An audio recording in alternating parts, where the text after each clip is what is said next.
Water కూడా లేదు చేతులు కొడుకోవడానికి. ఇటువంటి దౌర్భాగ్యమైన పరిస్థితుల్లో 450 కోట్లు పెట్టి జగన్మోహన్ రెడ్డి గారి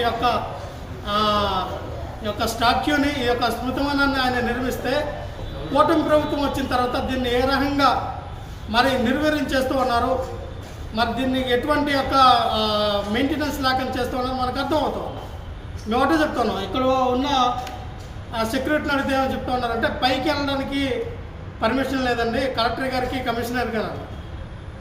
ఇక్కడ కృష్ణా జిల్లా కలెక్టర్ కానివ్వండి, ఎన్టీఆర్ జిల్లా కలెక్టర్ కానివ్వండి, లేకపోతే విజయవాడకి సంబంధించినటువంటి సదరు వ్యక్తులు, కమిషనర్ ఎవరికైనా ఈ 450 కోట్లు పెట్టి ఈ యొక్క స్మృతివనాన్ని నిర్మించింది కలెక్టర్ గారు వచ్చి దండేయడానికో, కమిషనర్ గారు వచ్చి దండేయడానికి కాదండి. ప్రతి సామాన్యుడి ప్రజలు, ప్రతి ఒక్కరు కూడా, ఈ భారతదేశంలో ఉన్న ప్రతి ఒక్కరు ఎవరైనా దీన్ని పర్యాటక కేంద్రంగా చూసి వచ్చినటువంటి, విజిట్ చేయడానికి వచ్చిన ప్రతి ఒక్కరు కూడా ఆ హక్కు ఉంది. పైకి వెళ్ళి డాక్టర్ బిఆర్ అంబేద్కర్ యొక్క స్టాచ్యూ ఏ రకంగా కట్టారు, దేంతో కట్టారు, దాని వాల్యూ ఆఫ్ కాస్ట్ ఏంటి, ఏ థింగ్స్తో నిర్మించారు అనేది తెలుసుకోవడానికి పైకి వెళ్ళి, లేదా అంబేద్కర్ గారికి నమస్కారం పెట్టుకోవడానికి కూడా అవకాశం లేని ఏదైతే ఈ యొక్క విజిటింగ్ ఉందో చాలా దారుణం. ఇది దుర్మార్గంగా చెప్తాను.